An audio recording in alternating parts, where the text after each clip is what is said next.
Respected chief guest, esteemed faculty members, dear colleagues, and beloved students, a very warm and pleasant morning to everyone present here.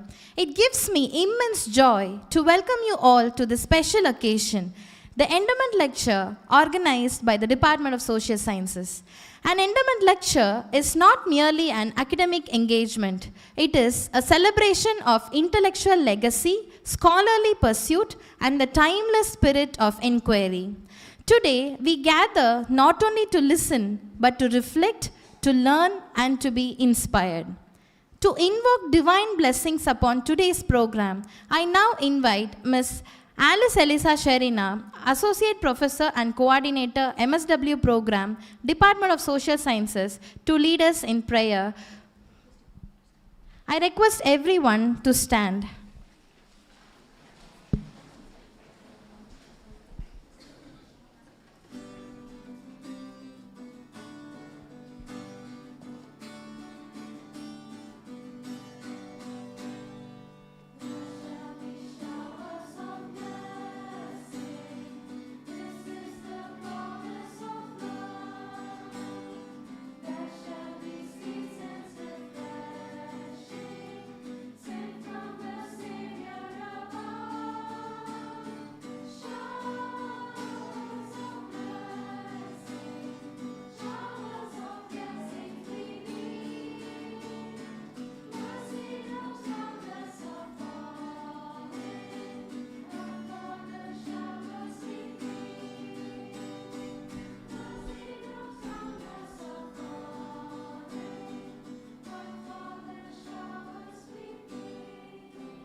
Let's pray.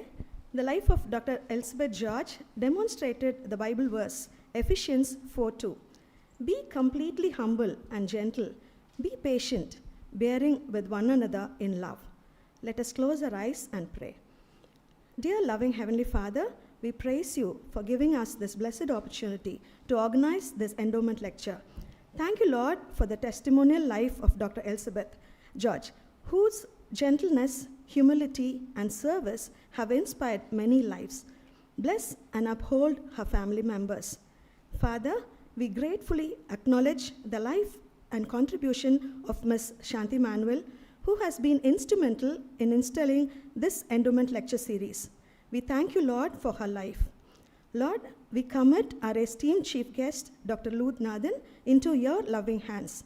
Fill him with your divine wisdom and use him as your instrument to enlighten our minds and enrich our understanding. Bless our beloved principal, the other administrators, and everyone who extended their support in organizing this program. We commit all the participants, guests, and the entire program into thy precious hands. Let the experience of this day be insightful and enlightening to everyone gathered here. In Jesus' precious name I pray, Amen. Please be seated. Thank you, ma'am, for that serene and soulful invocation that has set a reflective tone for this gathering. Hospitality is the hallmark of our institution, and words of welcome make every gathering warmer. It's my honor to invite Ms. Vidya Lakshmi R., Assistant Professor, Department of Social Sciences, PRO, and Coordinator of CGPC Lady Doe College to deliver the welcome address. Good morning, one and all present here. I welcome you all to the 10th Annual Endowment Lecture of the Department of Social Sciences in memory of Dr. Elizabeth George, the former faculty of the department. I'm happy to extend a warm welcome to our administrators, Dr. Priya Rajendran, our Assistant Chaplain, for being here with us and joining us. Thank you, ma'am. Welcome. A warm welcome to today's keynote speaker, Dr. Nathan, a seasoned academician, researcher, speaker, and former professor of Jawaharlal Nehru University, New Delhi. Welcome, sir. Thank you for joining us today. I welcome all our former faculty members who have joined online and students from other institutions and faculty members for joining this lecture today, and the friends and family of Dr. George who have joined online. Once again, I welcome you all. Thank you. Thank you, ma'am, for your gracious and heartfelt words of welcome. To set the tone for the day and share the significance of this lecture, I now invite Dr. Joyce Georgina John, Assistant Professor and Head of the Department of Social Sciences, to deliver the introductory remarks. Welcome to all of you. It's my honor to be sharing some details about Dr. Elizabeth. I hope I do justice to this role because I have not seen her in person, but the amount of things that I've heard about her from the former faculty members. Welcome, Cynthia ma'am. Really pleasure to have you with us.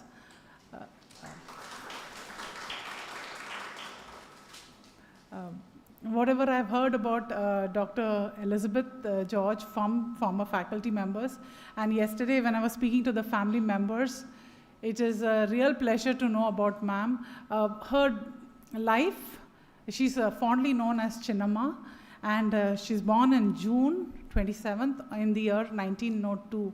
So most of us were not even existent at that time, but her legacy we still live on with. She studied at various places. She's done it at WCC at the Women's College and Queen Mary's College, Chennai.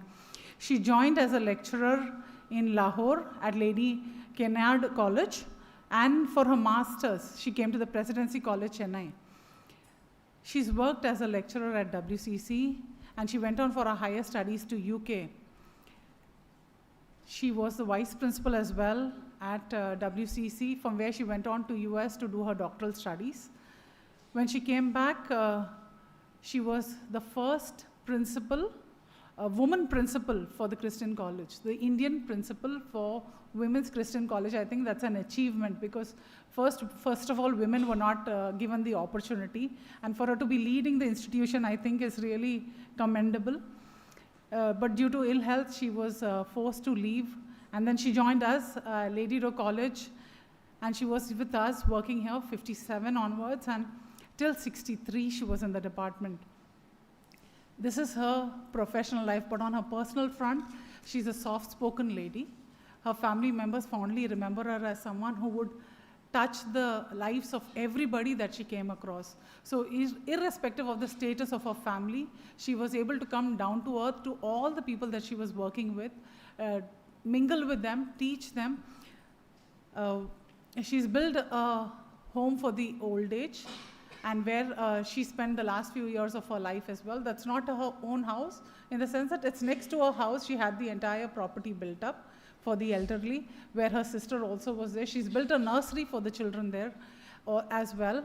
And she was involved with teaching, reading, and learning for the children in that neighborhood, especially for the underprivileged. And everybody in that area know her because of her works and her kindness that she shared with the people.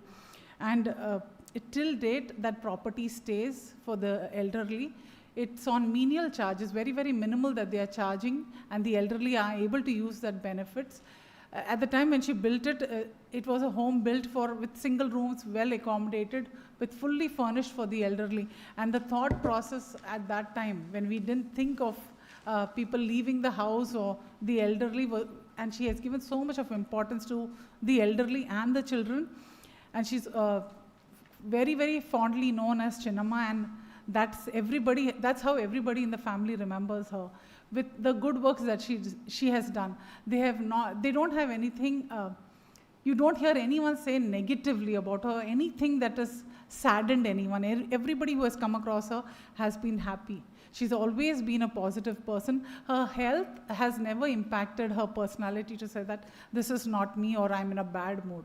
She's always been a pleasant person, always welcoming people around from all walks of life. And I think that is a legacy that she has left for all of us to take on from here, because besides academics, besides her status, besides everything else, the way she communicated with the common people, I think is really commendable, and that is something that we would like to leave with all our younger generations. And I'd like to leave you with the thought of carrying the legacy from 1902, where she's born, till now we are in 2026, and we still speak about her as having such a great legacy, which means to say she has touched so many lives through her lifespan, and for all of us to live up to that expectation of ma'am. Have a nice, fruitful lecture. God bless. Thank you, ma'am, for those insightful introductory remarks that beautifully framed the purpose of today's gathering. Behind every great academic endeavor lies a journey of perseverance, commitment, and excellence. We now present a special video titled Journey of Dr. Elizabeth George, a tribute that captures inspiration in motion. May I request everyone to kindly direct your attention to the screen, and I now request the dignitaries to occupy the chairs.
Thank you. That was indeed a powerful glimpse into a journey marked by dedication and scholarly brilliance. It is now my privilege to invite Ms. Koparan Devi, Assistant Professor, Department of Social Sciences, to introduce our esteemed chief guest.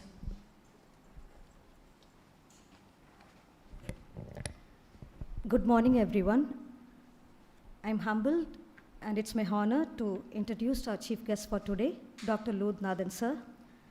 Dr. S. Lodhnathan is a distinguished philosopher, academician, administrator with over 3 decades of experience in teaching, research, and institutional leadership. He has served as honorary professor of philosophy at Jawaharlal Nehru University, New Delhi, teaching phenomenology and Kantian ethics and guiding research scholars. He was formerly associate professor and head of the Department of Philosophy at Arlanandar College, Madurai for 34 years, contributing significantly to philosophy formation and higher education. Sir has also held key administrative and academic roles, including research coordinator at the Indian Social Institute, Bangalore, principal of St. Joseph College of Arts and Science for Women, Salem, and visiting professor at several seminaries and theological institutions across India. An accomplished author, he has published 7 influential books in areas such as social philosophy, human rights, research methodology, logic and liberation discourse. His research credentials include guiding several PhD scholars, completing major research projects sponsored by UGC and ICPR, and organizing numerous national and international academic events. Internationally, he has delivered lectures and keynote addresses in Germany, South Korea, Cambodia, and Malaysia. Currently, he is developing course material on philosophical theology and guiding scholars from Serampur Theological Seminary, Kolkata. It's my privilege, and I can say that, sir, he is a man who respects interest, those who are interested to study, and he respects students, because when I called him, the very first moment, sir, I'm so-and-so, we would like to invite you for the endowment lecture. Without any hesitation, he said yes. And sir, he also came as a resource person for our endowment lecture in 2018. Sir, we welcome you and thank you for accepting our invite. Now I request Dr. Cynthia Mary Matthew, our former head, to give the token of respect to Ludnathan, sir.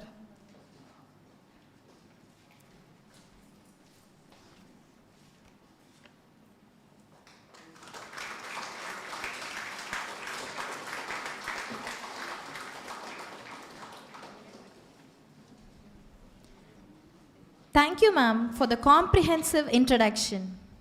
It is my great honor to invite our distinguished chief guest, Dr. S. Ludnathan, former honorary professor, Jawaharlal Nehru University, New Delhi, to deliver the endowment lecture. Sir, we are truly privileged to have you with us today. Over to you, sir.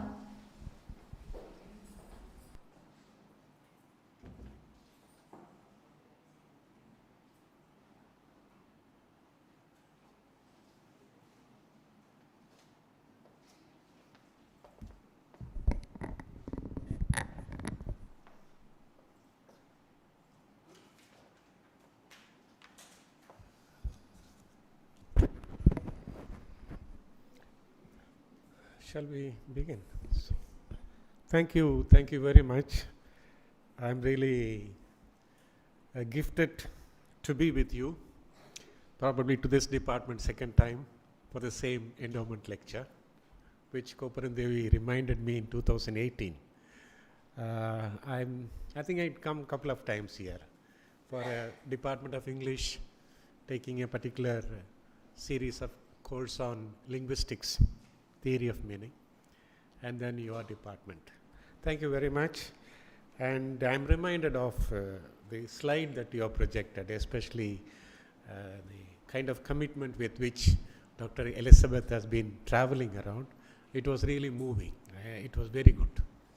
And I was happy to see she was heading the philosophy department, to which I am married for all these years. So it's the sense of commitment, journey continues. That's how you ended. Probably it's something that we take to our own life, by which we are inspired to accompany that. I'm sure students in social science, you are more social, right? Students other than social science, they might be lacking that sociality of it. So in that way, you are already predisposed to be social in your own commitment. So I'm wishing you all the best. And respected head of the department, former head of the department, Dr. Koparan Devi, my good friend from TTS long back. Students from American College are also here, I believe. I think most of your professors might be students now. None of them are here? They came? Any professors from American College? Arlapan, one more, the tall fellow, Lurdraj. Okay. Good to see you. Thank you very much to see so many young faces. That reminds us that we are becoming old. Clear. But since I have been traveling along with students all through my life, 34 years and then plus few years in JNU and all, I pretend to be young. So that way, Thank you for this gift of being with you, and especially every member of the department for reminding me of the subject that I have been involved. Let me go into some of the discussions that I thought I can share with you, especially to the students of social science. I have taken this particular theme, phenomenological hermeneutics. Now, these terms might sound a bit strange to some of us, is it clear? But perhaps for research scholars, this term is quite home terms. Is it clear? Phenomenological hermeneutics as a method in social science research. So that is the central theme I would like to reflect with you. I know this is the toughest area, which I was also teaching phenomenology in JNU for lack of professors because the area is still tough. But then let me try to simplify and place before you for your continuous insightful learning. So that's why I said Dr. Koparan Devi, I will find this particular theme will be more appropriate for students of social science and students from humanities. So let me title it as there are two important schools of thought. There are two important schools of thought. One is phenomenology, the other one is hermeneutics. That's how you pronounce it, hermeneutics, phenomenology. Is it clear? These two schools of thought are basic foundations. They are ground. Like football you play, you have a ground, right? When you play it, you activate that. Is it clear? When you apply a methodology, you are using a tool. You kick the ball reaches the goal. You are using a tool. But what I am interested is, these tools have certain grounds, and to what extent that grounds are reasonably justifiable in order that any social science student can appropriate that tool. So that's my basic research question that I place in my discussion today.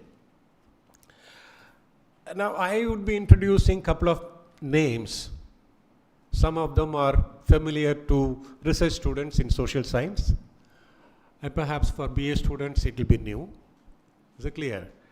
And introduce certain major trends that has happened in the intellectual platform in 20th century. So it's like a bird's eye view. First, I will place before you, introducing some authors who have discussed, contributed to the sense of research in social science, along with what are the major trends that has happened within the intellectual ground in the 20th century. So let me try to focus that particular area.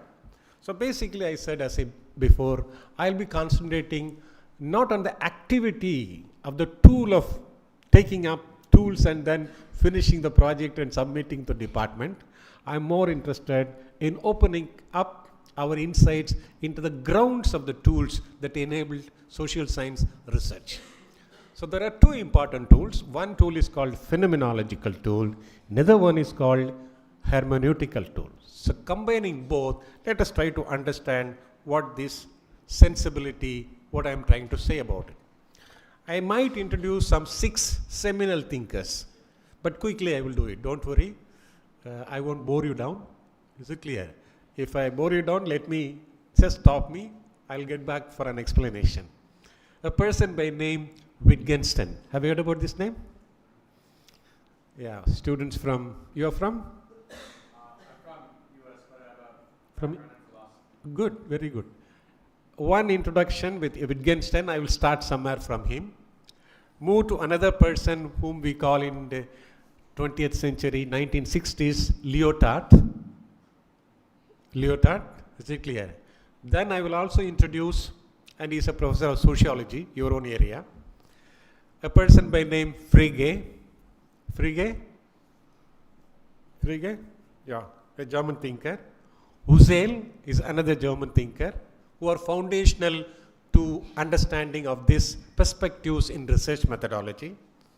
Then moving on to hermeneutics, as not only as a tool of application, as a method of interpreting a text, but as a science of interpretation. Is it clear? I'll be introducing just 2 names, one person by name Dilthey, right? Another one by name Gadamer. So I have 6 persons in front of me. That means 6 chapters I have to complete within the time. But I will try my best. Now basically, can I go? These are the questions we'll put it in front of us. What we mean by phenomenology. Logos prefixed with phenomena. Is it clear? Phenomena is that which is given in front of us. You are in front of me. You are given in front of me. Is it clear? You appear to me as you are. I don't make any theories to understand who is Kopuram Devi. If I ask Kopuram Devi, she will say I am a Christian or a Hindu. I am not asking a theory of Kopuram Devi. Just she is present in front of me. I see her. Right? I understand her by way of seeing without any prejudice, good or bad, without any assumptions. So that is called phenomenology. It's the study of the existence, the reality as it is given. Is it clear? Normally a social science student, especially influenced by 19th century science, they go with specific tools of understanding social reality, and the social reality will be submerged into the tool and make certain inferences. But phenomenology basically questions that sense of doing research. Is it clear? The science sense of doing, they are not telling it is bad, but the science sense of doing research is missed a particular realm of research domain.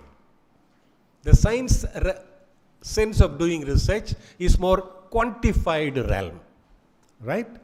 You have computers, now computers can do better quantification than human way of doing it. Is it clear? They can calculate correlation, they can calculate generalization, all that is possible.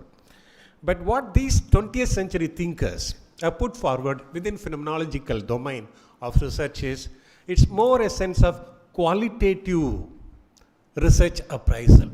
Phenomenology is more promoting a kind of what? A qualitative type of research. That's first point that we can take it. What exactly we mean by qualitative research, which is different from quantitative research? You are already social science students, you must be knowing. Let me give you one statement. By the end of my sharing, you should be able to give me some 5 sentences about it. 5 descriptive sentences. Write down this. I am not a diamond, but a seed. That's all. Can you write down, students? I am not a diamond, but a seed. Whatever you feel, write 5 sentences, and at the end of our discussion, we will come back to that. I am not a diamond, but a seed. Whatever you feel, whatever the statement appears to you, whatever insight that it gives to you, simply feel and write it. Just 2, 3, 5 lines. Now let me go back to my basic understanding. So first question, what is the sense of phenomenology that being used within the qualitative type of research? I will give an example.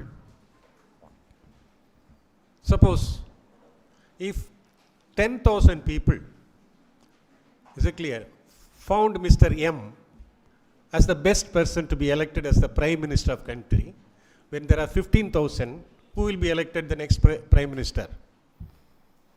Among 15,000, if 10,000 people feel that Mr. M is to be the best Prime Minister, therefore what would be your conclusion? M will be what? On what ground you come to that conclusion? Taking into account the numerical strength, which you say quantitative strength. Is it clear? And you can also add one more inference. What inference you can say? In the next election also, Mr. M, I'm not talking about Modi, will be elected as the Prime Minister of the country. And that's what they desire. Is it clear? So you are making 2 inferences on the basis of certain quantification. The first inference you make that Mr. M is the best person to be the Prime Minister. The second inference, you are making a future inference, which you call social science inductive methodology, right? You are making a future inference. In the next election also what? Mr. M will be what? Will be the? Pray that does not happen. That's a different thing. Okay. Now, this is what I call a simple way I understand a quantifiability of making certain inferences, but there is something is missing in that quantification. Suppose I give another example. Suppose Mr. X is an Iyer. You know Iyer? Or priest. Or a Brahmin. He gets up every day in the morning. Every day, Monday, Tuesday, Wednesday, Thursday, Friday, 1 full week, 2 weeks, 3 weeks. And he prays to God after washing from Ganges holy water. The sun rises in the east. Is it clear? After 1 week, he will get convinced. Okay, whenever I take a dip and pray in Ganges, what will happen? What will happen? Adana pannittu irukanga. The sun will rise in the east. Right? This quantified inferences. Is it clear? Is there any correlation between the prayer uttered and the water dip that he has taken a bath in Ganges and the sun rising in the east? Apra let us pray for rain. So there is some kind of lacuna within a quantified analysis. I am trying to make it as simple as possible. Is it clear? Suppose you feed a chicken every day. Every day you are a very good natural lover, environmentalist. Is it clear? And you feed the chicken every day. On Deepavali day or on Christmas day, 364 days you feed the chicken. So what is the conclusion by the chicken? What a wonderful girl he is. Eco-loving, environmental care, all sorts of sermon you will produce. On Christmas day, chicken will be what? It is in our stomach. So conclusion of the chicken is insufficiently unsound, cannot be held. Therefore, one major difficulty is to objectify the world in terms of quantification is fine but not sufficiently fine. That is why this method of phenomenology has been discussed, proposed within social science research. Earlier social science, especially sociologists, were highly influenced by pure science. Is it clear? That they believed a particular idea, which you call a theory of knowledge. They believed a particular theory of truth, which we call a standard of measurement. That the seer, the researcher, the knower, the perceiver, and there is a world outside, the perceived, the seen, the objectified, the reality. Between the perceiver, the subject, and the world that you analyze, you make inference out of it, and there is object. So the subject is different from object, and the knowledge you produce is scientific within inverted commas. Many of our PhDs are like that. Is it clear? It is scientific. But that scientificity is being questioned in the 20th century. So 19th century contribution, the scientificity of our conclusion in research appraisals is also seriously eroded. Not that they are excluded, but seriously eroded by turning the scientific attention, by turning the inquirer attention towards the subjective dimension of understanding. It's simple. Earlier, science believed, like I say, over there, I see water. Is it clear? Suppose I say, the water is from Ganges, therefore it is holy. Can it be true? I brought all the way from Lourdes or from Rome or from England. Is that water holy? Yes or no? Social science students, be with me. Need not. ஆனால் இவங்க வீட்டில் போய் பாரு, water bottle holy வச்சிருப்பாங்க from Velangani to all pilgrim center. But she is a social scientist. Is it clear? But 19th century science, influenced by a ground, I'm getting into the point, which I call positivism. Positivism means what? Positivistic. Is it clear? That everything must be brought under the tabernacle, under the glass of science. By objectifying the world, it claimed the subject makes an objective statement, scientific statement, untouched, non-prejudiced, pure objective statement. Now, this position is being critically questioned within these two traditions, classically, and especially the whole discussion is happening in the intellectual platform in the last, since the beginning of 20th until now. Almost 1 century discussion, I am trying to condensing it. Is it clear? Suppose you say water there is hydrogen, oxygen. Would you believe it? Yes or no? Suppose I say the water I brought it from Meenakshi temple. It's holy. Which one is a better statement? Summa sollakudadu. Is it clear? When the priest sprinkles the water, the whole body surrenders. He sprinkles hydrogen, oxygen, right? Appa, we choose to be different in different places. Within the college, we are scientists. Once you step outside, we are totally RS. You understand? Is it clear? Within the parameters, institutional parameters, we are what? Move out of this corridor, we are equally cultural. That means phenomenologists are telling that our understanding of the world needs to be understood how we understand. Do you get my language? You don't take for granted everything that we have perfectly understood, objectively understood. In fact, you have objectified it. You have objectified it. You have reduced it into certain object of quantified analysis, wherein there is a lacuna in your own understanding.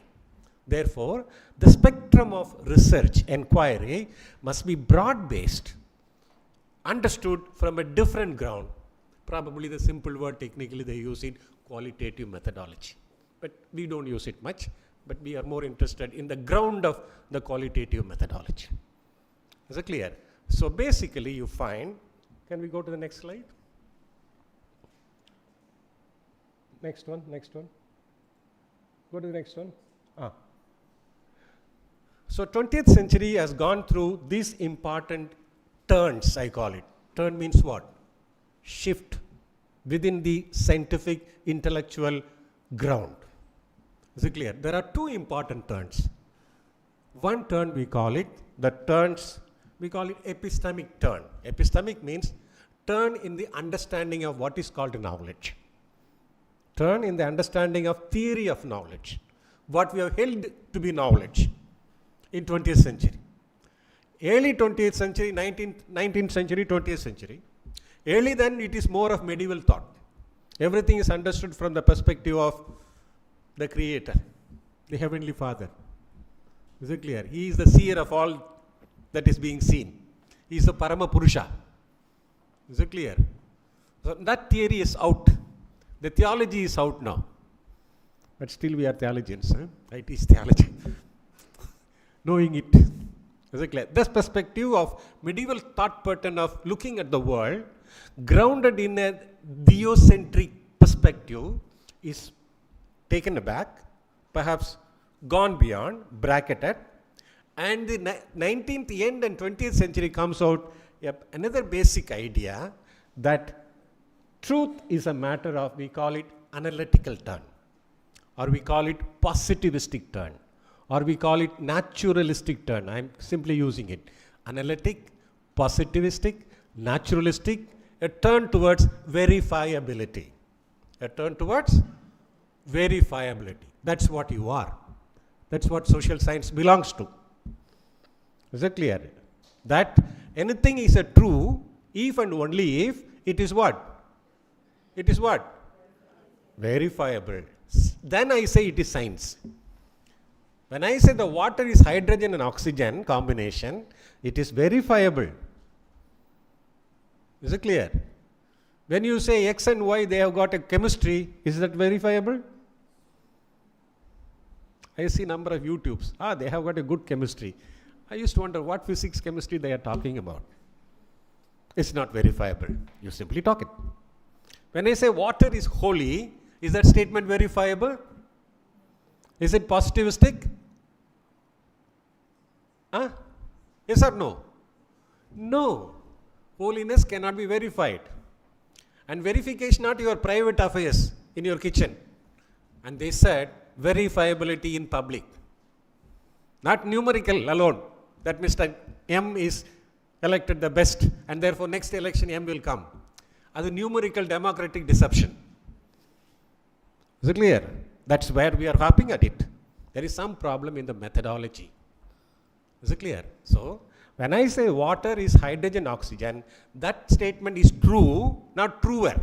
Is true because it is a tested statement. It's a tested statement. I visit Velangani occasionally with my family, at least once in a year. My wife gives her hair to Velangani Mother.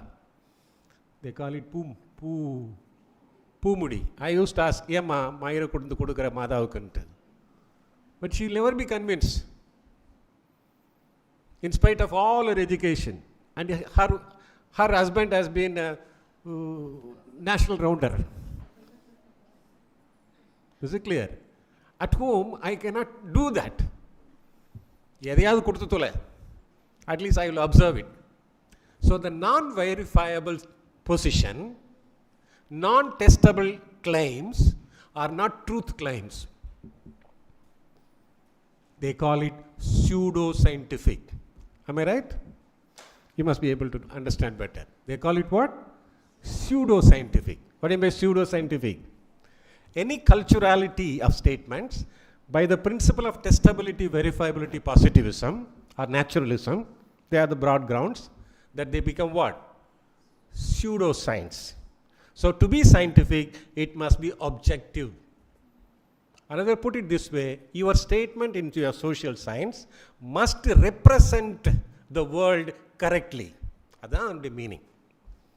The claim that you do in your research, it should represent the reality objectively, correctly. So that exactly is the position we have arrived at early 19th century, almost 1930s. That is the position by which whole social science schools were throbbing it. Everybody became a social researcher. Is it clear?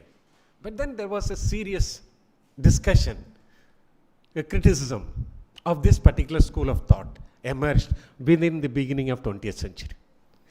Is it clear? Within. So one is called analytical turn, which is more of logical turn and positivist turn. Science turn and logical turn.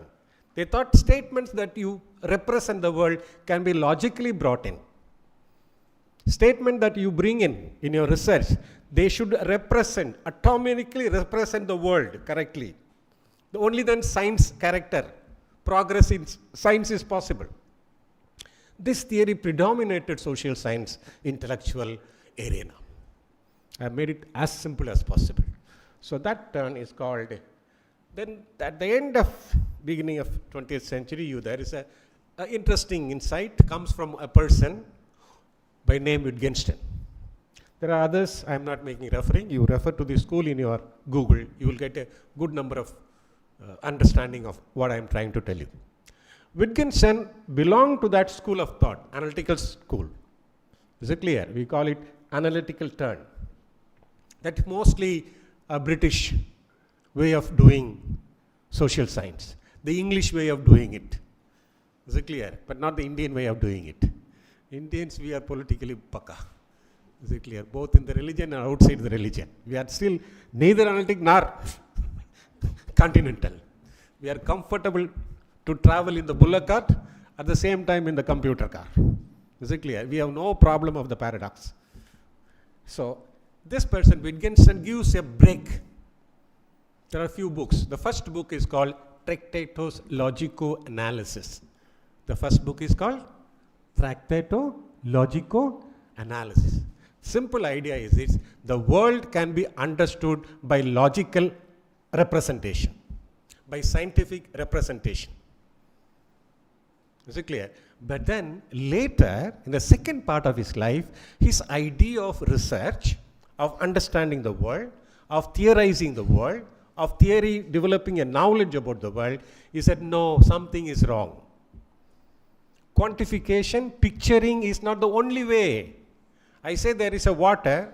This statement that there is water is true only when there is a water. And then that's the meaning of it. Is it clear? I say angel is protecting all of you. Is that statement true? My mother blessed me when she put me in the boarding school back early 70s. She said, guardian angel will be what? Will always be with you, behind you, front you, side of you, walking with you. திரும்பி பார்க்குறேன் guardian angel காணல. Is it clear? I used to cry leaving the house, native house, to go to the boarding. Is it clear? Now, that is not verifiable. Therefore, science claims that such statements belong to the realm of pseudoscience. Such statements belong to the realm of pseudoscience. Is it clear? Now, this is a very strict epistemic, measuring, analytical position. Bring the whole world into the eyes of science, measurement, and then you say this is truth. Then Wittgenstein comes out a very interesting insight. That is one of the way I understand the world, but not the only way I understand the world. I say this water is hydrogen, oxygen is one of the ways interpreting the world, but not the only way to be interpreted. You see the connection? You see the connection? There are, language is so rich, the language that we speak, the world we belong to is not that material world. We belong to a world of language. நான் மொழியினூடாக மொழியால் உற்பத்தி பண்ணப்பட்டவர்கள். We don't speak the language. The language speaks us. You understand this? When Mr. Modi speaks in the public about Tamil Nadu, he speaks a particular system of language. He will talk about Bharatiyar, Valluvar, everything. In other words, Modi doesn't speak. The Tamil system of language makes that man to speak. Is it clear? He is fitting into that. We don't speak English. We don't speak this XY language. The language speaks us. We are in the household of belongingness of language. We are in the household of belongingness of language. I have been teaching students who are pastors and priests for several years in Madurai, even now in UTC. Is it clear? Their linguistic frame is totally different. Even when I ask them to give a public speech, I hear a kind of a prayer connotation when the pastors speak. It's not the same tone I hear in a public secular world. Is it clear? I will hear Our Father in Heaven in the tone of it. You understand what I am saying? It is the language system into which we are born, brought up, conditioned. We are culturally constructed. We are culturally constructed beings in the world. So what Wittgenstein is trying to put across is that to reduce our understanding of the world into a singular way of knowing, which you call verifiability, is not the only way, because language is so rich, equally confusing. Equally confusing. But it's rich in all its connotations, and it becomes meaningful in a particular act of doing the language. You get my language? In the particular act of what? Doing the language. You don't speak the language. The language performs in a particular manner. The language is functional in multiple manner. You understand now? Slow shift from verifiability, singular atomic representability of the world. Is it clear? So language is a household of layers of meaning. It has multiple functions, and each use of it, the meaning is derived. And each use of it, the meaning is what? He gives a very interesting example. Is it clear? Like a screwdriver. What is the atomic essential meaning for screwdriver? What the meaning is called screwdriver? Or a tool in a toolbox. A nail. Let's say a nail. What do you mean by a nail? Give me a social science definition of nail. What is called nail? A sharp iron used for what? Hanging, heating on. But a nail can be used in multiple manners. If you don't like your HOD, you can throw a number of nails on her. Is it clear? Now, nail takes a different meaning. Not hitting on the thing, not only for eating. You can make a parcel of nails and give a birthday present. So, nail does not have an essential meaning, does not have an objective meaning. So, your objectivity claim in social science research as an inference possibility is a doubtful possibility. Do you follow this?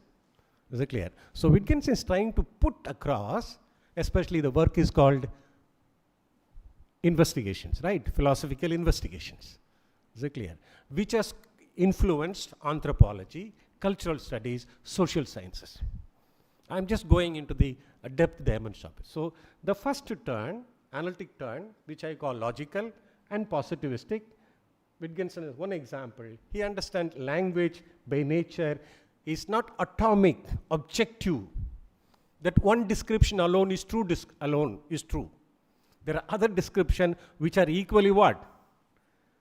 Valid, meaningful in the way it is being used. Is it clear? I have a grandson, 1.5 years. He enjoys ball. Any ball. Is it clear? When he kicks it, he calls it football. I call it football. Does he know it's a football? I give meaning to that. He enjoys it. The moment you see the ball, he throws at you. I don't say throw ball, volleyball, football. But everything takes a meaning in a specific context. Is it clear? So, your inferences are not objective, generalized, but they are contextualized. They are also what? So, research interest, invitation is that contextual interpretation of meaning layers is one of the best possibility in 20th century social science. One lesson we can derive. Contextual interpretation of inferences is one among many other ways of understanding. So that's why I said in the beginning, in the ground of social science research, we are not using only tools, but we are trying to understand what we call understanding itself. What we call understanding. And there is no one monolithic, homogeneous, militant, dominant, do you get my language? Understanding. There is no singular understanding. I may be a politician or a sannyasi. My understanding of India is what? India is a spiritual country. எவன் சொன்னான்? சொல்லிட்டு இருக்கானுங்க. India is what? As if Rome is not spiritual, Spain is not spiritual, Germany is not spiritual, French is not spiritual. And we have poured a particular militant way of producing a particular truth, telling that historically constructed truth. Is there any truth about it? It is historically fabricated, passed on through generation. Yeah, it's very difficult to accept it. But that's the way it is. When I say India is spiritual, Gandhi is born in India, therefore Gandhi is what? Muttal answer. That kind of deductive conclusion. Is it clear? India is spiritual, you and me are born in what? India, girls, the women are reverential, and therefore you are all girls, you are all what? You are all what? Dignified, reverence, goddess. Chumma kada idu. It's not possible. It is a monolithic, militant, dominant way of understanding, putting across that my understanding is the only understanding, correct understanding. There is militancy, there is coloniality, there is caste, there is religion, there is politics. in that claims of knowledge. Is it clear? Now that has become the political knowledge, political language around us. India is what? India is what? Is what?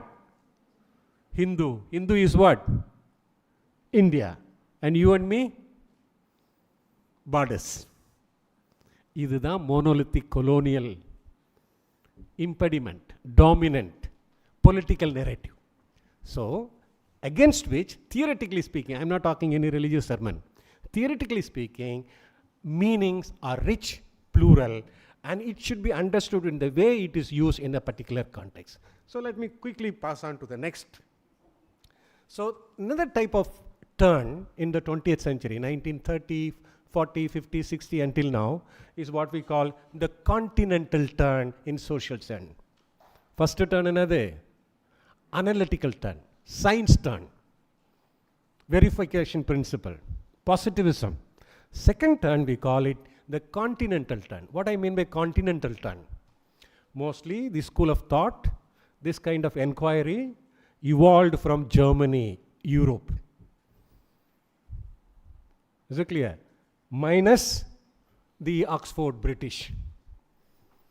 Right? So that's why we call it, it's a continental turn, which is somewhat differing from the analytical turn, pure analytical turn of the Cambridge School of Thought in science and especially in social science.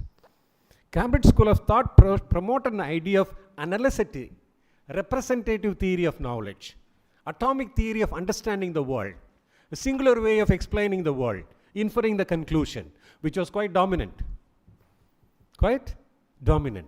Scientific community has evolved a kind of a dominant community, that their statement is true, other statements are false.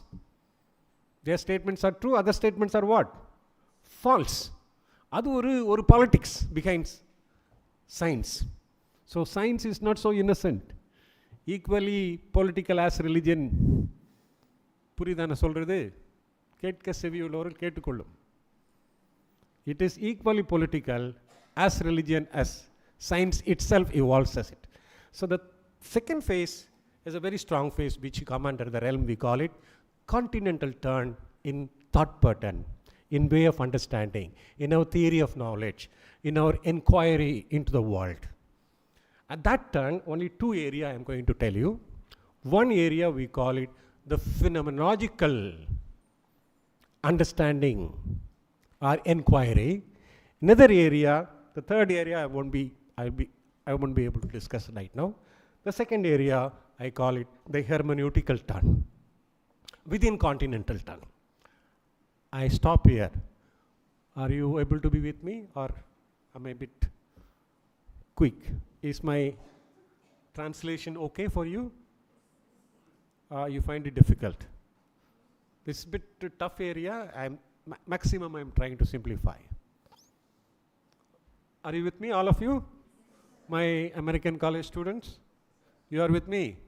Udunga philosophy padi. You will love it. Is it clear? I know your department from its beginning. Is it clear? You should have that. You should love that search for understanding, of understanding. Then you are doing philosophy. Is it clear? I will start with a story. Can I go to the second part of a discussion? Have you heard about a Jaina story? Jaina story? A story of an elephant being touched by 6 blind men. Do you know the story? Can anybody tell me that story? We have a cultural story. The elephant is being touched by what? 6 blind men. And what the blind men are claiming? What the blind men are claiming? The elephant is a wall like, a pillar like, a rope like. You know this. This is quite popular. சரியா? ஒரு சாமியார்ட்ட கொடுத்தா ஒரு பிரசங்கமே வைப்பாரு இந்த கதையை வச்சுட்டு 1 மணி நேரம். Is it clear? Now the story that each one tells a particular theory of truth. What truth it tells? That a reality, elephant, can be looked from different point of view. Are you with me? The reality can be looked from what? Different perspectives. So perspectivism evolves away from what you call a singular way of reducing the world understanding. You understand now? Slowly, second half of 20th century is shifting in their intellectual discussion, we call it intellectual arena, is shifting towards perspectivist understanding. And the reason is not that you like to do this. That's the way language conditions you. That's the way the culture of language, system of language is what? Constructed. So understanding is no more monolithic, homogeneous, monopolized. Is it clear? Understanding is self-heterogeneous, not because you want to understand like that, but the very understanding is clothed, conditioned in the language ground. Are you getting me? I'm making a very serious observation. Okay, that understanding is not by my choice. I am very plural. You know, I love everybody. I respect all religion. Idella kada. Adi Indian politics. Theoretically look at it. Understanding is understood within a system of language, and language has multiple sensibilities. Therefore, it is inevitable. Plurality of understanding is the only possibility. Plurality of understanding is the that's why I brought that story. Elephant is the reality, the field of your inquiry. The scholar understands it, interprets it, depending upon different experience of his or herself. That's more important. Depending upon, experience is no more objective. Is it clear? The understanding of the elephant, the reality, and the person who touches the elephant, both are what? Are somewhere merging. So you cannot say, I am a social scientist, my claims are very objective. That's bullshit. It is always theory-laden. You understand Lacados I am referring to? Lacados. It is always perspective grounded. It's always perspective grounded. And that perspective is no more singular. Like telling all Christians are blessed, other than Christians they are unblessed. That's pazhaya kada. All who go to the church are holy, all those who don't go to the church are unholy. This is chumma kada. Is it clear? You understand? That's a political statement. Even though it is uttered in the temples and the churches. Is it clear? Theoretically speaking. So, perspectivism is one way the research inquiry is moving beyond atomistic, representative understanding of the world, which we call scientism. Which we call what? Scientism. So scientism promoted, take note of it, the theory of understanding as a representative understanding. I am coming down to one major conclusion. The early 19th, late 19th, positivistic analytical school promoted one theory of knowledge. What is that? Representation is the way knowledge is ascribed. Truth is understood. Is it clear? When I say it is a pen, I mean it is a pen. Other representing. My statement represents this world. Is it clear? It need not represent. It can be a tool to throw out. Is it clear? So I need not militarize it. So one idea of truth being representative is what I call early social scientist approach to knowledge realm. 19th and the early 20th century approach வந்து representative ground of truth claims. Are you okay with me? Is it clear? That is how democracy has come in. Is it clear? Mr. X, Mr. M will go around the world and represent the whole of the world, India. Is it ever possible? Science problem. It's not a problem of Mr. M. It's a problem of idu. We believed in democracy, representative politics. That's a result of the whole discourse of science, which claimed that truth is a matter of representation. Therefore, elected body will represent my claim. Eppa panna aven. Which I call it democracy. Unfortunately, it is number crazy. Today, it is techno-number crazy. Is it clear? Technocracy. It's not technology. It is technocracy. Is it clear? So democracy, qualitatively there is some problematic. Is it clear? You follow this?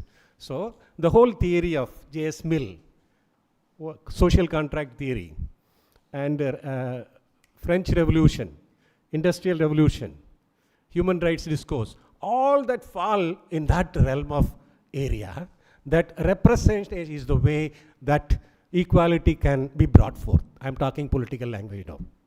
Representation is the way that equality can be what? Represented. But still, phenomenologists will ask a question, is it possible? Can representation of X, Y, Z can be represented only by X? Theoretically. Is it clear? I know there have been a number of projects in the NGO circle, marginalized, welfare of the marginalized, welfare of the weaker section. It never reaches them. Projects are enjoyed. And you are good at it, and especially social workers. After social work, NGO. NGO will colonize by project. Is it clear? Will it reach that marginalized of the marginalized? Kadavul only knows it. Because there is a lot of structural issues inside.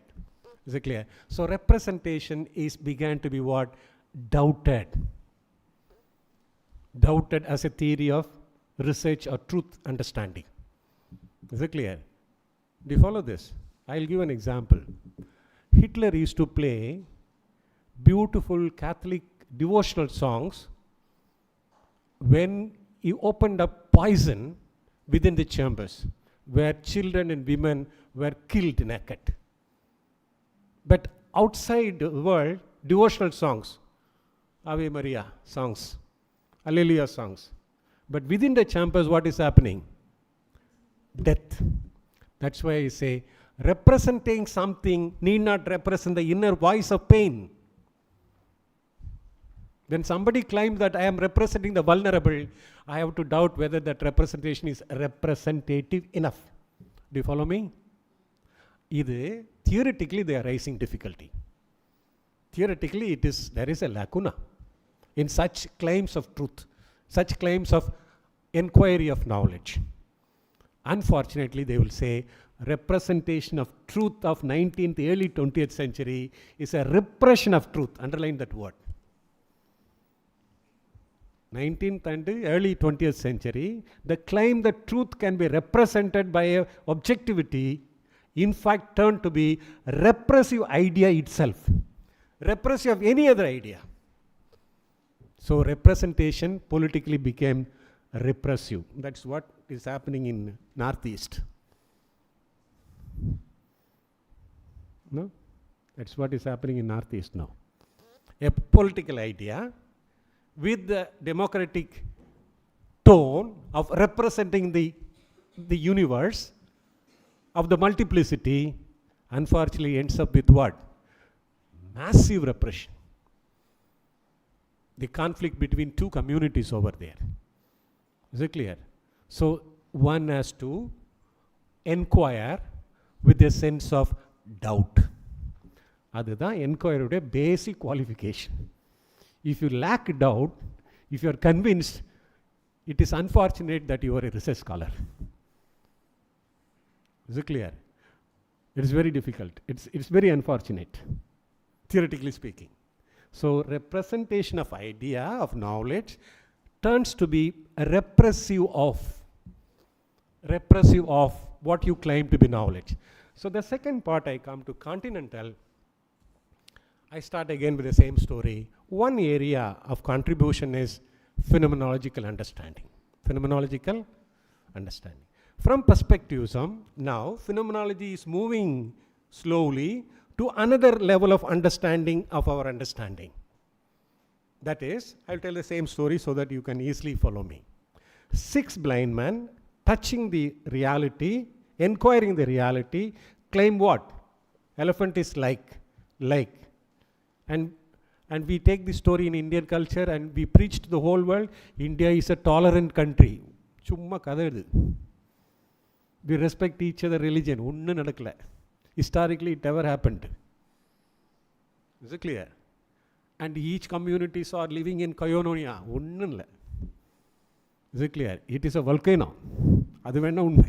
You know volcano? When you touch a particular area, erupts. Either caste, religion, language, eruption. So underneath volcano என்ன இருக்கு? Fire in the flow of it. அதுதான் India. The spiritual, இந்த unity இன் diversity, இதெல்லாம் காலையில் morning ப்ரேயருக்கு வச்சுக்கணும். Is it clear? Theoretically understood. Is it clear? I am not questioning your prejudice. I am just trying to let it open. Now I come back to the same story. These 6 blind men have 6 different opinions. Each claims their understanding of the world is from point of view. Therefore, pluralistic, relativistic, may be true. புரியுதா நான் சொல்றது? You cannot make finitude, certainty of truth claim as science believed it to be, proudly boasted itself. Sir, for our truth claims are first of all conditional. Conditional, what do you mean by conditional? Enna Koperundevi? When I say Koperundevi, an intelligent person, is that statement true? Alli vittirukkum Koperundevi nambidum. It is conditioned the way I see her. And another issue, I am already blind. Do you follow that? I am putting it very normally. Don't take it very seriously.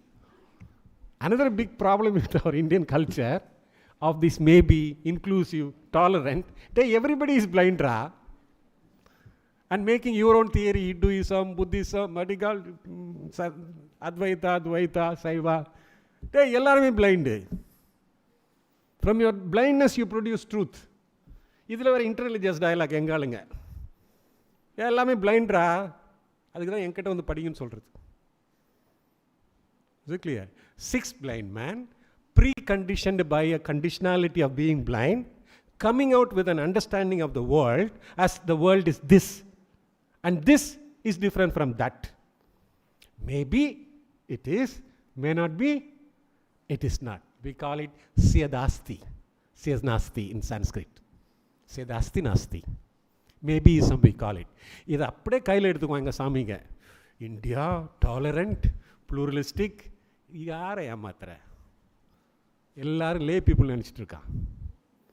Is it clear? No. Maybe some is produced by already conditionalities of blindness. Other we have to take point. Now phenomenology goes one more. I'm pulling along all those serious talk. It will say, okay, you describe the world from your perspective, however blind you are. You may be right, maybe false. Have you ever heard elephant speaking for itself? Ketta vaartha vachi pesran. Have you ever heard elephant describing itself? You always took the monopoly of describing, other is my enemy. Christians are colonial. Shipla vandanuங்க. This is taking for granted, right? It's the colonial mind is set already in you. And that colonialism itself conditions you. I have read recently one paragraph in they have Trans-Indian Evidence Act, 1872. Now they use another language for some Indian Evidence Act. They use a Sanskrit. Now they are trying to translate all these laws into Sanskrit titles. Is it clear? That's a knowledge politics. I wish social scientists become conscious about this knowledge politics, sociology of knowledge. Is it clear? And they have slowly Sanskritized the criminal laws and Evidence Act. Is it clear? IPC, everything getting Sanskritized again. And they add carefully one word.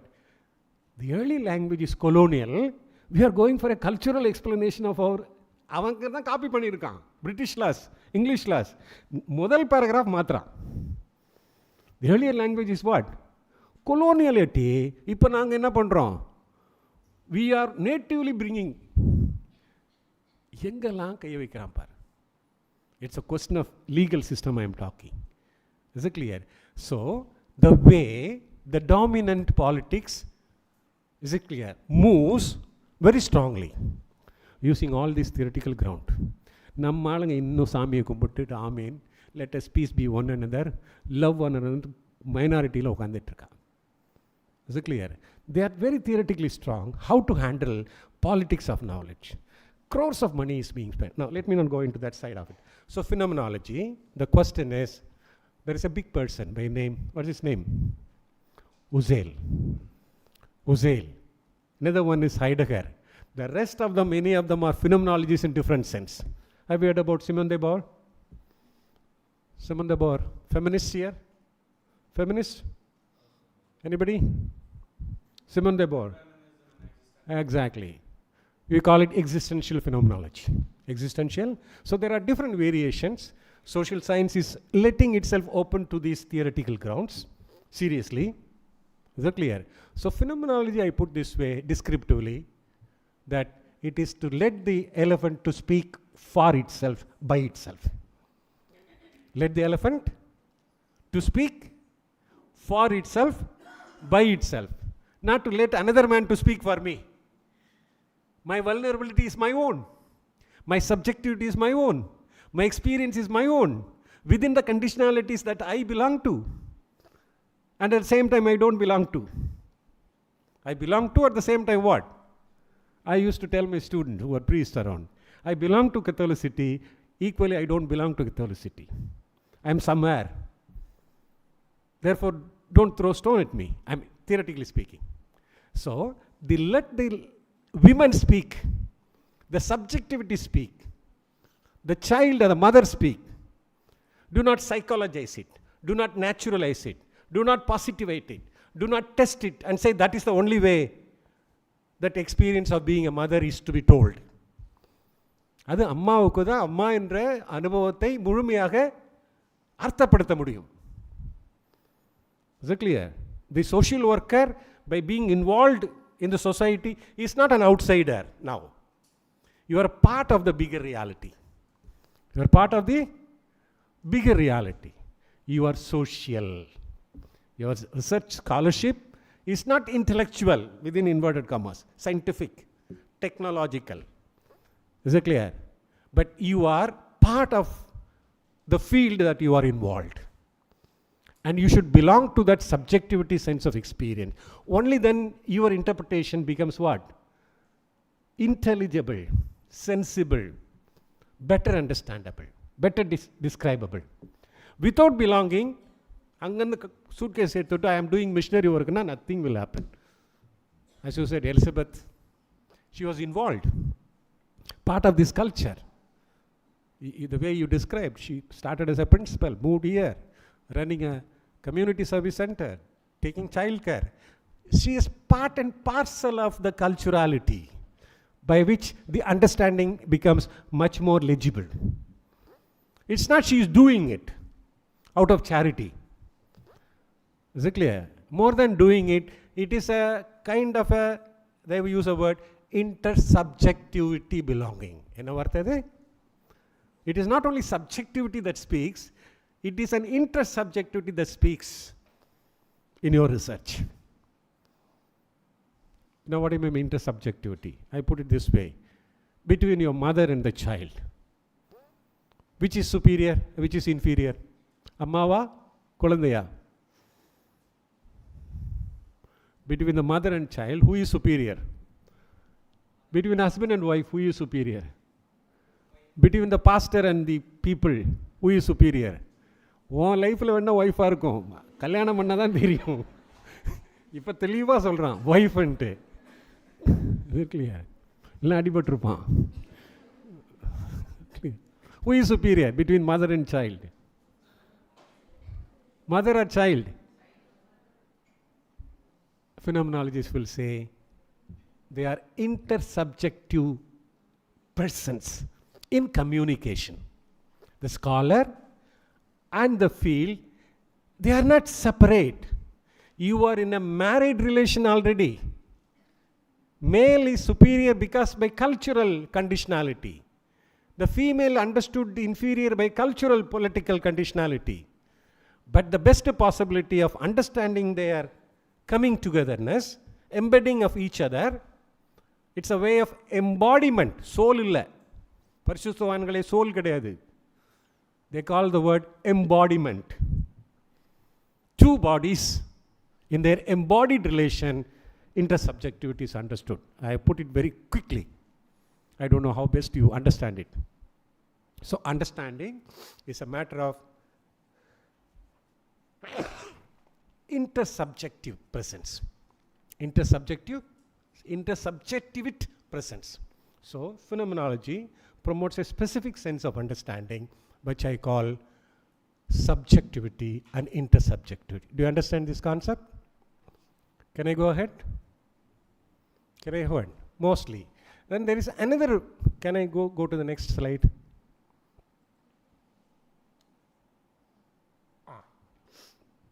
That first one is what I call intersubjectivity. In other words, we say the inquiring mind is intentional in nature. What I mean by intentional in nature?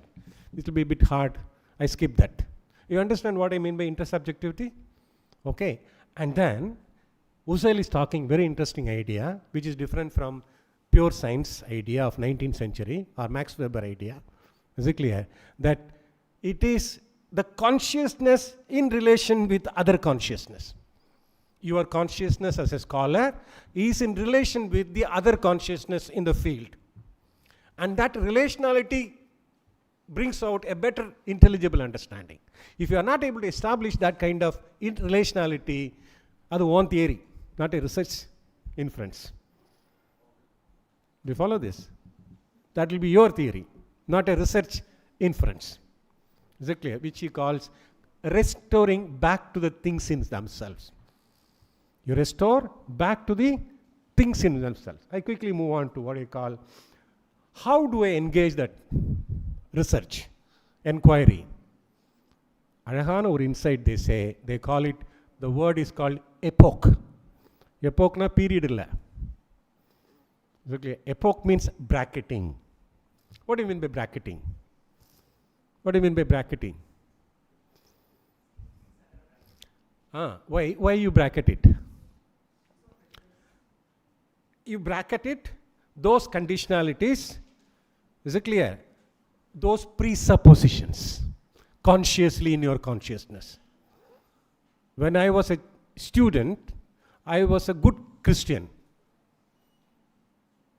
In other words, I had a presupposition to look at the world from a Christian presupposition. Is it clear? If you and me belong to a kind of politics, the dominant politics, we have a particular way of looking at the whole world. Recently in Kerala, they had a big Sangamam and all that. Is it clear? So that politics has to be, presupposition, assumed, culturally assumed nativities must be consciously brought up, and consciousness must be elevated to the realm of pure consciousness. Idu konjam kashtam. Consciousness must be elevated to the realm of what? Pure consciousness. Not by a bracketed not those consciousness that needs to be what? Bracketed. Legitimate or illegitimate. That's a different thing. As long as you're a student of Lady Doc, you are presupposed with certain ideas of Lady Docism. Is it clear? But the moment you get out of this college, this presupposition doesn't work there. After marriage, I am a student of Lady Doc, I will always go and sleep there. Nadakadu. Is it clear? Your presupposition, your prejudices needs to be epoched, bracketed. In order that you go beyond the brackets. If caste is a presupposition, let me put in a local language, that presupposition of caste as consciousness needs to be what? Bracketed. If you let that open, that your understanding of society is weak. Is it clear? And if you are grounded in that presupposition, then your understanding is called conditioned consciousness. அது colour பண்ண consciousness, அது ஒரு மஞ்சக்காமாலை consciousness, அது ஒரு political consciousness, or it could be a religious consciousness, or it could be a cultural consciousness. What they are telling, Husserl is telling, restore consciousness to the things in themselves. To the things in themselves. அழகான statement. Consciousness must be what? Christian லாங்குவேஜில் salvation சொல்லுவோம். நாங்கள் இங்கே என்ன சொல்லுவோம்? Restoration to the things in themselves, to its own naked purity, to its own nakedness of understanding. Custom, but engaging is very important. That you are freed by bracketing historical conditionalities, that you may be restore consciousness in its own nativity. From there, the scholar moves his understanding of the community. You can understand the community now by their narratives, by their stories, by their parables, by their similes, by their system of the way they speak. You become an insider, understand the inside of the intersubjective presence. Now, this is a bigger area of theory that has been adapted in social science in the late 20th century. I have reduced it completely to some maximum idea that consciousness must be restored to its own level. Consciousness must be what? Restored to its own. I will give simple example, you will better understand. I have a dog in my house. I don't have, but I am giving analogy. In fact, I am a bit allergic to dogs. Is it clear? I have a dog, or you have your own dog. You name the dog Saint Augustine, or you name the dog Lord Krishna. Whichever name you like. If you like Krishna, name the dog what? What? Lord Krishna. If you like Augustine, you name your dog what? With so much of petness, devotion, love, belonging, you name it, right? Now you call the dog Augustine, come. Augustine varuvara? Saint Augustine? Yes. It will come. You call the dog for many days, Lord Krishna, come. ஒரு இட்லியை கொடு. Lord Krishna come, give இன்னொரு இட்லியை. இதோ ஒரு. Now, is that dog Lord Krishna and Saint Augustine? கொஞ்சம் யோசிச்சு எனக்கு பதில் சொல்லு. Dog as a phonetics, is it clear, of understanding that sound image. He doesn't understand Lord Krishna, who was taking thair and milk. That's politics.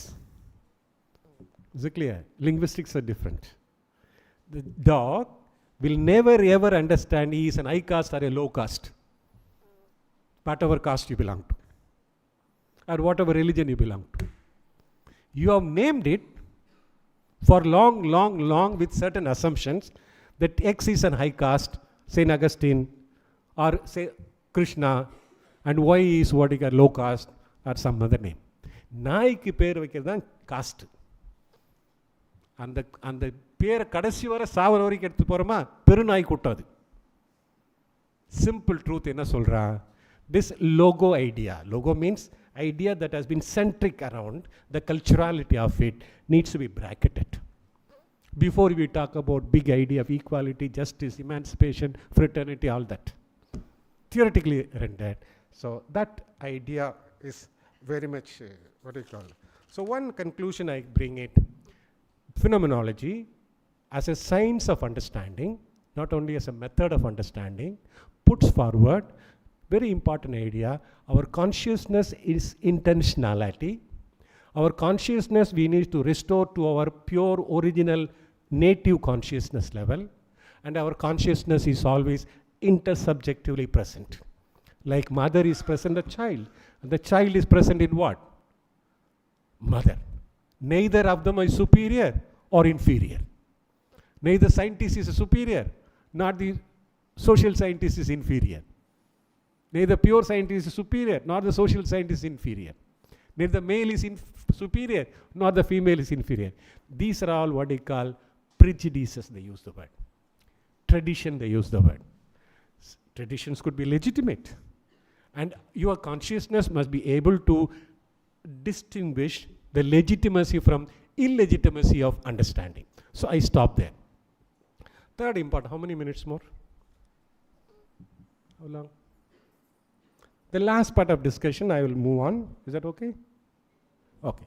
Which is a very interesting recent discussion that is happening in all social science, be it sociology, social work, philosophy, political science, literature, for example. Is it clear? Anthropology. This idea, what do you call? Can you move on to the next slide? One second. Now I come back to this. I am referring to a person by name Frege. He is a classical mathematician. His name is Gottlob Frege. F-R-E-G-E. I am taking an insight from him. Are you with me? Frege. He talks about sense and reference. He talks about sense and reference. A constituency of meaning has got two important dimensions. Do you follow me? The constituency of meaning has got two important dimensions. One dimension he calls it, he was started as a mathematician and then slowly culminated himself to philosophy, to our area. So he is a pakka arithmetic mathematician, basically. Now, let me quickly explain what I mean by sense and reference. He says, for example, how to say this. Where is Kopan Devi? Not here. Okay, what's your name? Your name? Yeah. Yeah. Theodore. Okay. I say Theodore is a handsome guy. Is he handsome? கடவுளுக்கே தெரியாது. Is it clear? But he will believe it that he is handsome. If Theodore tells to a nice girl, you are beautiful, she will believe that she is beautiful. It is sense. Meaning is a matter of sensibility. A statement becomes constituted of its meaning by various sensibilities. Is it clear? Do you understand this? So when you have a cultural language, when you are culture, there are different sensibilities the scholar must open, listen to. Is it clear? There is no singular way of putting everything under a blanket, homogeneous, axiomatized blanket. I don't know how you are with me. Is it clear? This is what you call sensibilities. Is it clear? By referring to Theodore, I am talking about a person, X. When I say he is Theodore, I am talking about the sense of this X. There are two things. When I say he is Theodore, I am talking of a sense of meaning. I am talking about a sensibility of meaning layer. And if that is denotive of this person, even when I say X is sensibility, I am talking about a reference point of view. Reference point of view. Now, you have a cross, right? In our churches, we have a cross. What is the meaning of a cross? Anybody? A cross. What is the meaning? Christians have got wonderful meaning. The whole history of the church is there. Salvation is there. Bible is there. Till the death of Christ and resurrection. A cross is so sensibilities. Would contain what? Sensibilities. Hey, recent Tirupurangundram. That lamp issue is a matter of what? அவ்வளோதான். இது ஏன்டா போய் சண்டையை போட்டுட்டீங்க court வர? இவன் அழகுன்னு சொன்னே அந்த பொண்ணு அழகாயிடுமா? இது ஒரு சென்சிபிலிட்டி. இது ஒரு either it will be conditional, political, whatever it is. So meaning operates on different levels of sensibilities. And it can also operate with a reference to an object, which refers to a thing in itself. So what is meant? Frege talks about senses can be many, reference can be what? One. Is it clear? I tell you another nice example, you will better understand. Look at the moon. For some days, it is a waning moon. For some other days, it is what? Waxing moon. Which moon is correct moon? The waxing moon is the waning moon, and the waning moon is the what? Waxing moon. But what is the point of reference? Moon. Senses can be many, reference can be what? Language, culturality of language is so rich that it imbibes plurality of sensibilities, phenomenologists are open towards sensibilities of understanding. Sensibilities of understanding. He gives an example, morning star is evening star and evening star is morning star. Let me quickly jump on to my last part of my discussion, what I talk about. Where is that? Move on to the next one. I will introduce three important positions. How many minutes more? How many minutes more? 20? Okay. Quickly I will just skip through so that we spend some time to do some kind of interaction. They are talking about hermeneutics simply means not only a method of interpretation, but a way of the mode of being in the world. Rendu vishayam. Social scientists, unfortunately, they use it, legal science, for example. They use hermeneutics as a method of understanding. There is a particular subject called interpretation of statutes, right? In legal science, interpretation of statutes and principles. They employ it as a method. That's a olden way of doing it. Still, India is not free from that. You understand the reality by a method of interpreting. So, hermeneutics simply means interpretation. Herme means to let things open. Hermeneutics, to let things open. The hidden is made visible. That's hermeneutics. Is it clear? And this is basically a theory evolved within the medieval church. Is it clear? The angel is understood as the hermeneutics of the word of God. Christmas la solluvaanga. Gabriel angel is the hermeneutic who interpret the word of God as the birth of Christ. Now that's a theological story of it. But basically the idea, owing it to that mother womb, that is more of a theological narration started.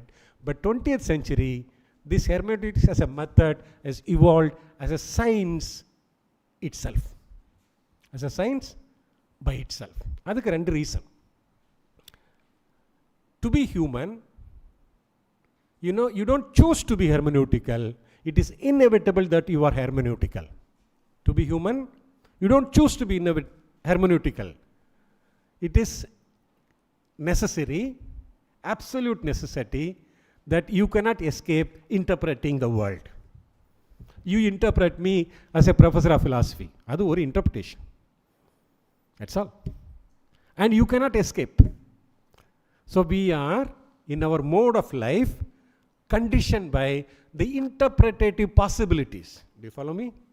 Interpretative possibilities. This is a basic foundational idea. That being human, you don't choose to interpret the world. Inevitably, you are interpretative by nature. That is the way we and me are exist in the world. It's a mode of our existence. It's a mode of our existence. Number one idea. When I come to questions, you ask me. Now, there are certain steps they try to put forward quickly. There are two important people I said. One is Dilthey, another one is Gadamer. First realm of interpretation in the early 19th century, we call it hermeneutics of suspicion as a methodology of understanding the reality. What I mean by hermeneutics of suspicion? You suspend the monolithic judgment in simple language. Karl Marx is known for exercising the context. Is it clear? Suspending ideological construct. You study Karl Marx?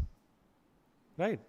One line la sonna, Karl Marx promoted a particular hermeneutics of suspicion. Adhenna suspicion of any ideology. And for him, an ideology always domesticates. An ideology, if it is an ideology, it always what? Domesticate. And the prisonerum, prison guardum, in where they are living. Both the prisoner and the prison guard, where they are living. Both are imprisoned, makala. It's called ideological imprisonment. You call it capitalism. You call it racism. You call it male, what do you call it, patriarchy. Is it clear? So, suspect any ideological construct. That's a major contribution in the early 20s. Second important contribution, we take Nietzsche. Have you heard about this name, Nietzsche? Have you heard about this name? He's a very interesting scholar. Students of philosophy will meet him soon, Nietzsche. Is it clear? Where he was speaking about death of God. He exercised an idea of suspecting what is called morality and religion. Suspicion means what? Calling into doubt what is established as moral and what is established as religion. So don't take everything for granted. Exercise an interpretative suspicion. As long as I was a student in Madurai, going to the college at 9 o'clock, my principal used to say, "Wonderful, Lourdenathan, you are a good student." Is it clear? And when I started teaching, everything is order. Like you started prayer. A seminar will not end up with a vote of thanks and a welcome address.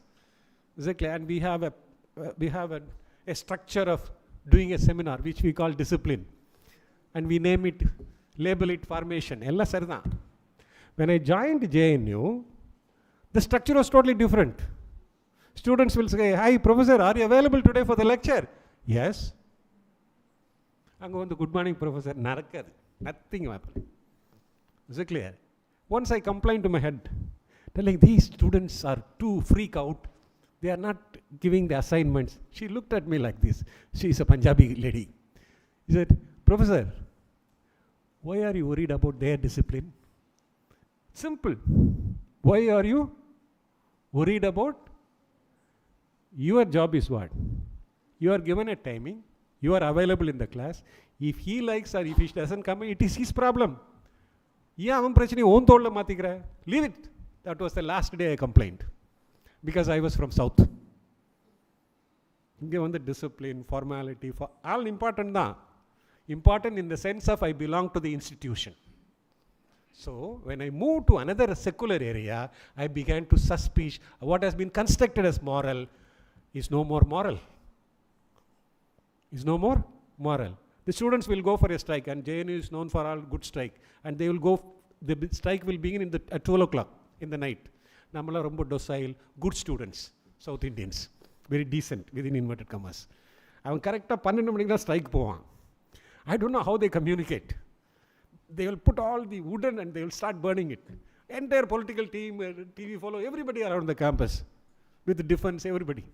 And interestingly, it's very interesting to see them how they communicate each other, which is antithetical to any welfare issues. Now it is changing, climate is changing. It's more of a different issue. That's a different thing. After the strike, I remember the students used to call me over phone, said, "Today we have a strike. We will not sign attendance. Can you be available from 10 to 11? Namma student kepana." They are on strike, which means legally they will not attend the what? Classroom lecture. But phone la kepa. We are available from 5 to 6 over the canteen. Will you be available? I thought they are students. ஆனால் எங்கள் ஊரில் என்னுடைய அனுபவம் மதுரையில் ஸ்ட்ரைக்குன்னா leave. இப்போ strike நடக்கிறது இல்லை, அது வேறு விஷயம். எங்கள் காலத்தில் ஸ்ட்ரைக் நிறைய இருக்கும் மதுரையில். எது கிடைக்கலாலும் ஸ்ட்ரைக் வந்துடுவோம். இந்த கலெக்டர் ஆஃபீஸ் வந்து உட்காந்துருவோம். Exactly. I remember coming to the collector making a lot of noise. From that time, Sri Lankan issue was, most of the time we spent our time, college closed. Is it clear? சரியாக சாப்பாடு இல்லையா, பிளேட்டை கவுத்துட்டு வெளியே வந்துடுவான். Is it clear? So South Indians are known for that kind of strike. I mean, I'm talking about thing. So students are more studious. Knowing well they are in the strike, they phone to the professor, "Will you be available?" I said, "Hey, tomorrow can we have?" "Okay, we will inform, we are available." போத்தேன்னா 2 trouser மாட்டிட்டு கேன்டீனில் மலையில் உட்காந்துட்டு இருக்கோம். No chair, no class, a cup of tea, chaya. And you talk about Socrates, Plato and all this nonsense. Is it clear? And they will keep listening to you. And one experience I'm sharing with you, because I have worked here, lifelong I have worked here. They come reading the work before the teacher comes. It was a challenge for me. When I talk about Kant, they would have read Transcendental Idealism. When I talk about hermeneutics, they would have already read Derrida or with Dilithey. They come coolly and sit and punctuate the questions. So the teacher and the student are intersubjectively learning. And learning becomes part of your subject. அது என் activity இல்லை. It's not my job for which I am paid.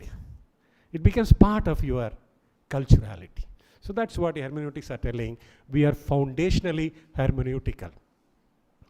Another method of hermeneutic suspicion, I think I am referring to psychology department, you know. Freud talks about that in every conscious intention is always shaped by our buried unconscious entities, by fear and desire. This is one major area, a lot of discussion. Can you move on to the next one?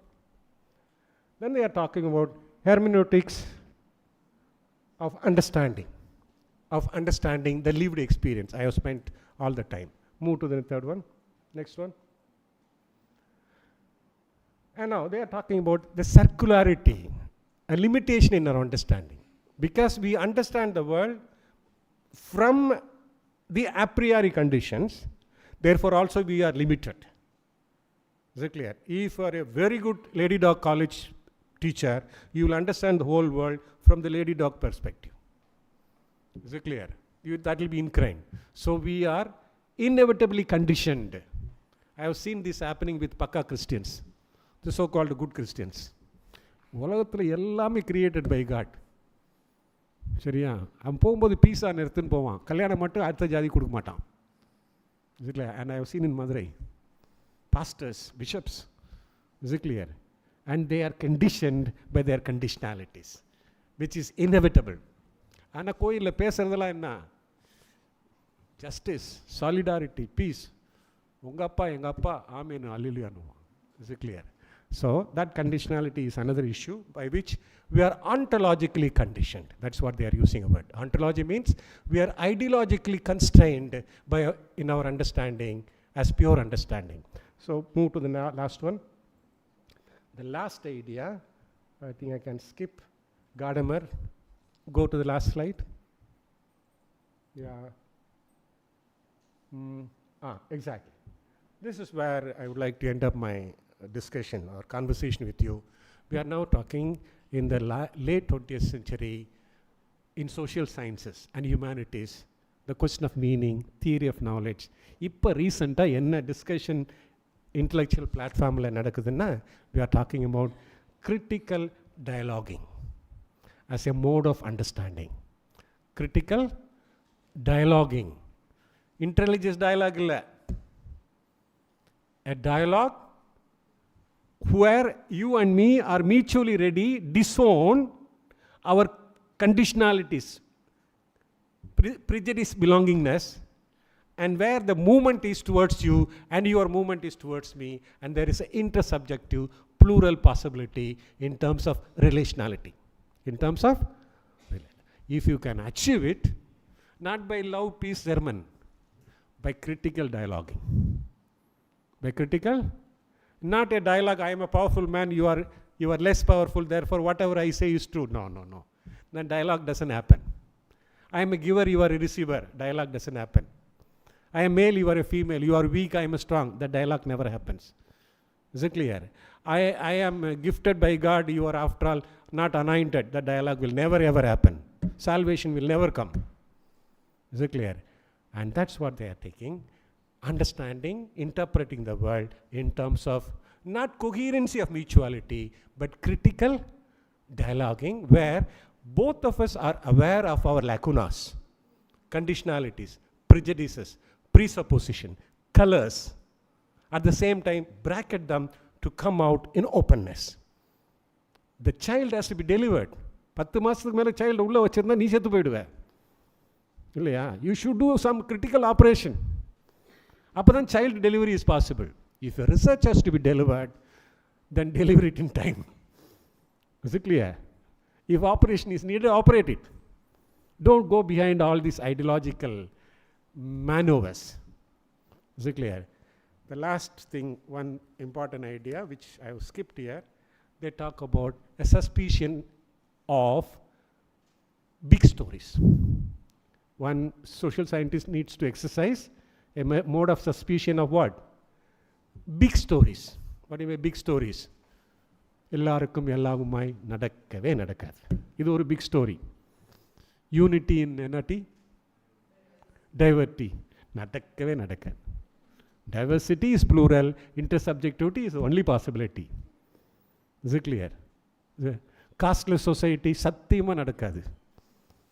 Is it clear? Suspicion about big stories. Is it clear? Classless society marks நடந்ததே கிடையாது. Communist party is reduced number. Christianity speaking about God in heaven is on earth நடக்கவே நடக்காது. Here and now, the kingdom of God is where? ஆத்மாவின் ஆத்மாவுக்குள்ளே தொட்டுப்பார், பரலோகம் அங்கே தெரியும், ஒன்றும் தெரியாது. புரியுதா? அதுதான் exercise, engage and hermeneutics of suspecting big stories, absorbing stories, நெரட்டிவ்ஸ்னால் என்னது? கட்டுறது. இப்போ நான் சுற்றின 2 வருஷம், ஒரு 2 மணி நேரம், அது கட்டுறது இல்லையா? I have been constructing a particular idea in order that that idea goes into construction. Ramayana is a construction. சரியா? ராமருக்கு தெரியுமா அவர் எங்கே பிறந்தாருன்னு? உனக்கு எனக்கும் தெரியும் அவர் அயோத்தியில் பிறந்தாருன்ட்டு. அதுக்கு பின்னாடி 1000 பேர் அடிச்சிருப்போம், செத்துருப்பான்.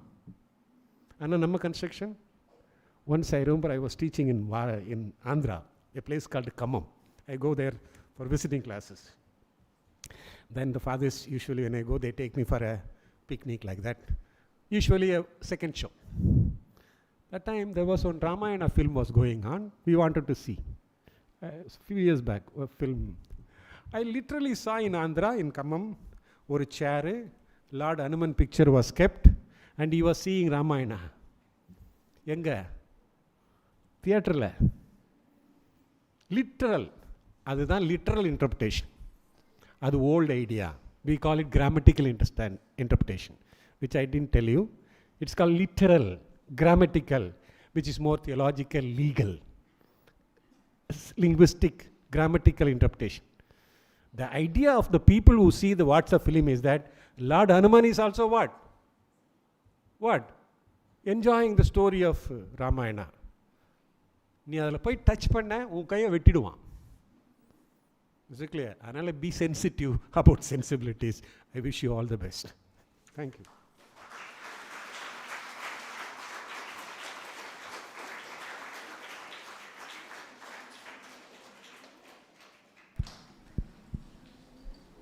Audience, if you have any questions, you can ask, sir.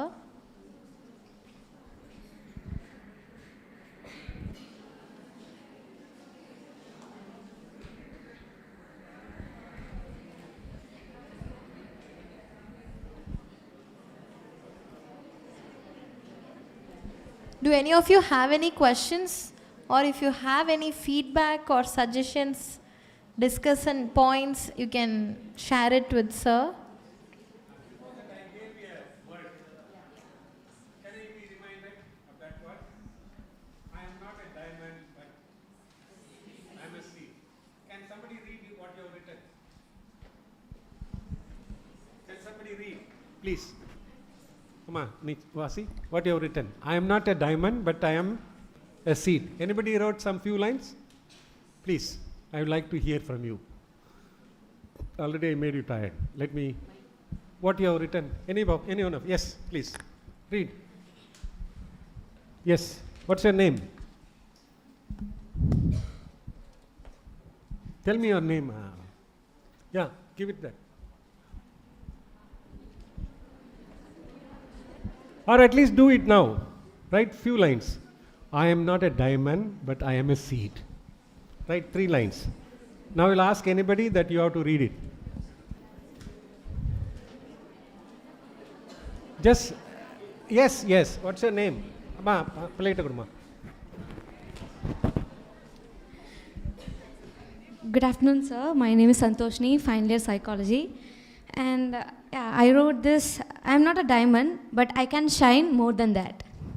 Great. Anybody else? Anybody else?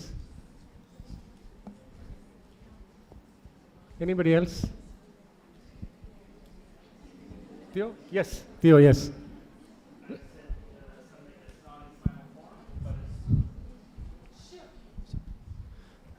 I said something that is not in its final form, but that is able to become something greater. So it's not as attractive now, but it will be, we know there's more potential in it for later. Great, thank you. I am a seed because it opens up for multiple possibilities, potentiality. Diamond, you sell it, put it in the pocket, and it will kill you also if you eat it. Anybody else, anything else written from that side? From this side, from American College boys. Very good, yes. So a diamond is like a submerged one. It cannot be polished again like that. But a seed is still a growing one. A seed becomes a tree. From the tree, another seed. When the fruit comes, it throws another seed. From it, And therefore, goes on to generations like that. Therefore, you don't want to be a diamond. You want to be a seed. Yeah. Good. Anybody else? The last side, the last part of that area. Go, ma. Go behind. I want to listen to yes, ma. Very good. Very good. I am Arshita from first MSc Psychology. I am not a diamond, but a seed. I may not be valuable, but I am alive. Wonderful. Very good. Give a good hand to her. Now, this is what we call it descriptive phenomenological engagement. You didn't go by Newton. Is it clear? Newton didn't come and help you. You didn't go with some theories. The reality, the givenness, phenomena is out there. You engage it intersubjectively. And you opt for the seed for certain your experience. So whenever you describe your research, descriptive science is something very important, which you call it qualitative dimension of your research engagement or endeavor. Is it clear? Rather than cutting across them into a specific straight-jacketed theories. So thank you. Thank you, sir, for your illuminating lecture. You clearly demonstrated how phenomenological hermeneutics is not merely philosophical reflection, but a rigorous methodological framework grounded in lived experience, careful interpretation, and epistemological depth. Your emphasis on objectivity and broad-based understanding reminded us that meaningful research must balance interpretive sensitivity with methodological discipline. Today's lecture has not only deepened our methodological awareness, but strengthened our commitment to responsible and rigorous scholarship. We sincerely thank you, sir, for sharpening our critical lens and elevating our understanding of research. Gratitude completes every meaningful gathering. To formally express our appreciation to everyone who contributed to the success of this program, I now invite Ms. Roja, Assistant Professor, Department of Social Sciences, to deliver the vote of thanks.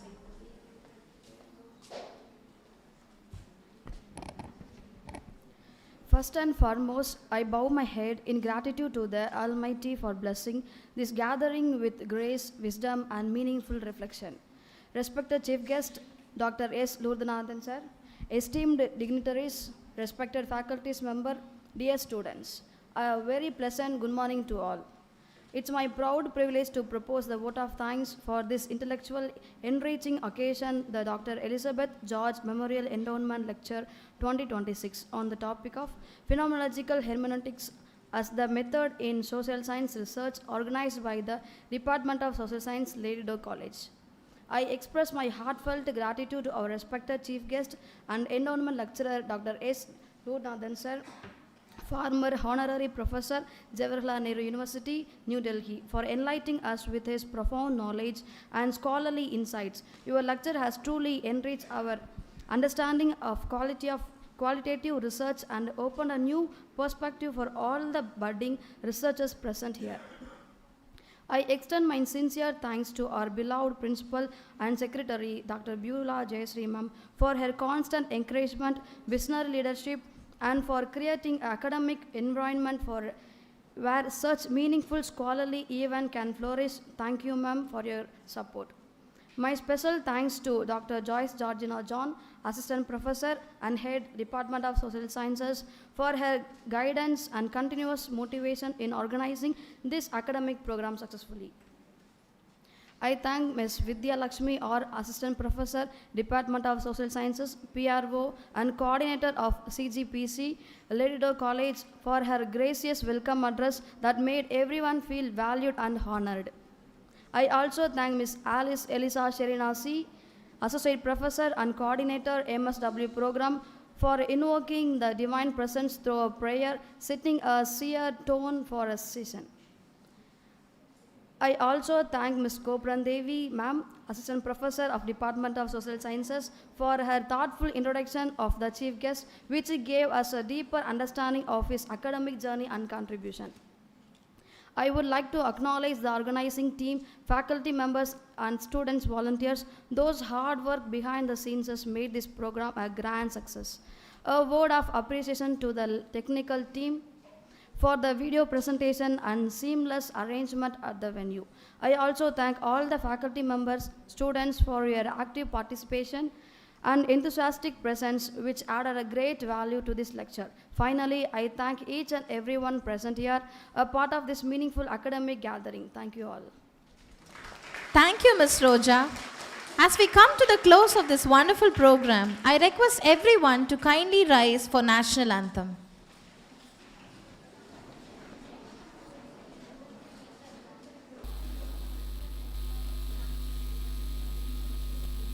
जनगण मन अधिनायक जय हे भारत भाग्य विधाता पंजाब सिंध गुजरात मराठा द्राविड उत्कल बंगा विंध्य हिमाचल यमुना गंगा उच्चल जलधि तरंगा तव शुभ नामे जागे तव शुभ आशीष मांगे गाहे तव जय गाथा जन गण मंगलदायक जय हे भारत भाग्य विधाता जय हे जय हे जय हे जय जय जय जय हे.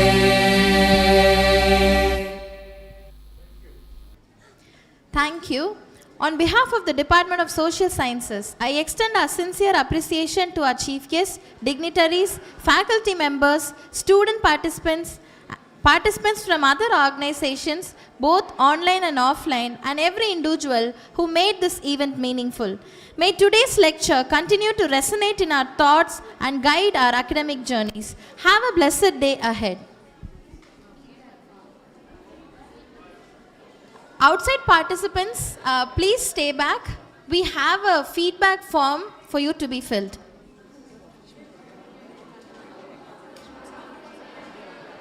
Participants who haven't taken your refreshments, kindly take your refreshments from the outside. It's available.